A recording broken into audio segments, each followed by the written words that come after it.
नमस्कार मित्रांनो, वास्तवावर बोलू काहीतरी या माझ्या शृंखलेमध्ये पुन्हा एकदा आपलं स्वागत. मी आपला मित्र राजेश वासंती साबाजी गुरुस्कर. मित्रांनो, वंदे मातरम. वंदे मातरम हे फक्त गीत नाही आहे, हे गाणं नाही आहे, हे एक स्फुरण आहे. त्या धरती मातेला आपण वंदन करतोय. ती धरती माता कोणती आहे तर भारत माता. मित्रांनो, एक संस्कृती आहे, हे संस्कार आहेत. म्हणून आपण या धरतीला, या वसुंधरेला आपण माता म्हणतो, आदी जननी म्हणतो, आदी माता म्हणतो. आणि ह्याच भूतलावरती, या पृथ्वीवरती, या वसुंधरेवरती एक राष्ट्र आहे, ते आहे भारतवर्ष. आणि या भारतवर्षातील जनतेने वंदे मातरम म्हणजे या मातृभूमीला वंदन करून एक स्फूर्ती गीत गायलेलं आहे. ते राष्ट्रगीत आहे.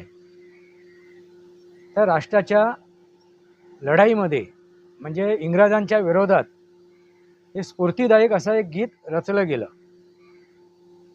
मित्रांनो, ह्या गीताला विरोध केला जातो आहे. आणि विरोध करणारे कोण आहेत तर एक तथाकथित धर्मीय. या धर्मीयांचं काय म्हणणं आहे की आम्ही अल्लाशिवाय कोणाच्याही समोर नतमस्तक होत नाही, वाकत नाही किंवा त्यांचं वंदन करत नाही, त्यांची इबादत करत नाही. मित्रांनो, त्या तथाकथित धर्माविषयी एक गोष्ट आपण समजू शकतो.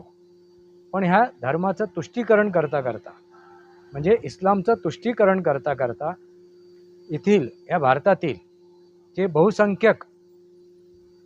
बहुसंख्यक इराद्याने पेटलेले जे अनेक पक्ष आहेत, अनेक संघटना आहेत, ते काय करतायत? तुष्टीकरणासाठी याचा राजकीय वापर करतायत. आणि तुष्टीकरण कोणाचं करतायत तर हे मुसलमानांचं. आता हे इस्लामचं मुसलमानांचं तुष्टीकरण करता करता ते इतक्या थराला पोचलेत की त्यांनी वंदे मातरम या गीताला सुद्धा नाकारलं. तर कोणाला बरं वाटावं, कोणाची लागून चालन करण्यासाठी तर या मुसलमानांचं. मित्रांनो, ते योग्य आहे का? या देशात बहुसंख्यक कोण आहेत तर हिंदू आहेत. यापूर्वीच मुसलमानांनी एक देश मागून घेतला, एक भूभाग मागून घेतला आणि त्या भूभागावरती आता इस्लामिक राज्य स्थापन झालेलं आहे. तिथे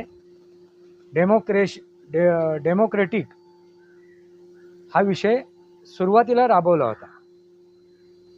सुरुवातीला तिथे लोकतंत्र होतं, पण हळूहळू तिथे इस्लामिकरण करून ते एक राष्ट्र इस्लामचं झालेलं आहे. मग असं असताना ह्या देशाची विभाजन एका धर्मावरती, तथाकथित धर्मावरती झालेलं आहे. मग असं असताना इथे जे थांबलेत, इथे जे राहिलेत मुसलमान, त्यांचा अधिकारच राहत नाही.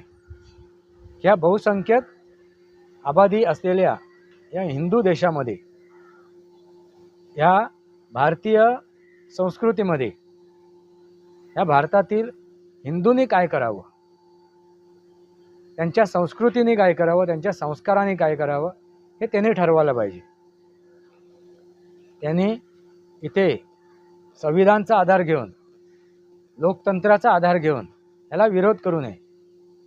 आणि त्यांनी जर उद्या या भारताचं वंदन केलं, या मातृभूमीचं वंदन केलं आणि वंदे मातरम हे गीत गायलं तर त्यांचं काय आयुष्य कमी होणार नाही आहे किंवा त्यांचा जो तथाकथित धर्म आहे तो कुठे बाटला जाणार नाही आहे, तो कुठेही त्याची क्षतिग्रस्त होणार नाही आहे. मग असं असताना त्याला विरोध का?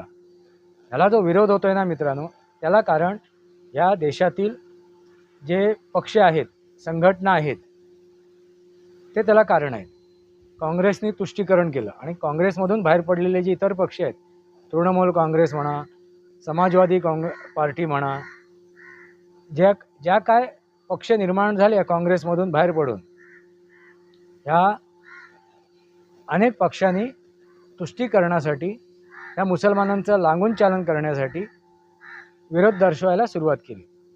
हे तुम्हाला मान्य आहे का मित्रांनो? एक भारतीय म्हणून देश अभिमानासाठी हे तुम्हाला मान्य आहे का? हे तुम्ही स्वीकृत करता का? मित्रांनो, आपले विचार कमेंट बॉक्समध्ये मांडा. वंदे मातरम एक स्वयंस्फूर्ती गीत आहे. स्वयंस्फूर्ती निर्माण होऊन या देशासाठी लढण्यासाठी, स्फूर्ती निर्माण करण्यासाठी हे गीत रचलं गेलं पश्चिम बंगालमध्ये.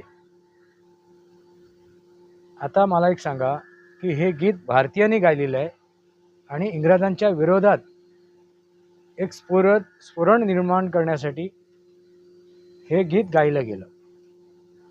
आक्रांतांच्या विरोधात एक स्फुरण निर्माण करण्यासाठी हे गीत गायलं गेलं. आणि ह्या गीतामध्ये शब्द काय आहेत तर वंदे मातरम. सुरुवात कुठून आहे तर वंदे मातरम. या मातृभूमीला वंदन करून हे गीत गायलं गेलं. मग त्याचा विरोध व्हावा का? मित्रांनो, हे आपले विचार कमेंट बॉक्समध्ये मांडा. हेच ते वास्तव आहे.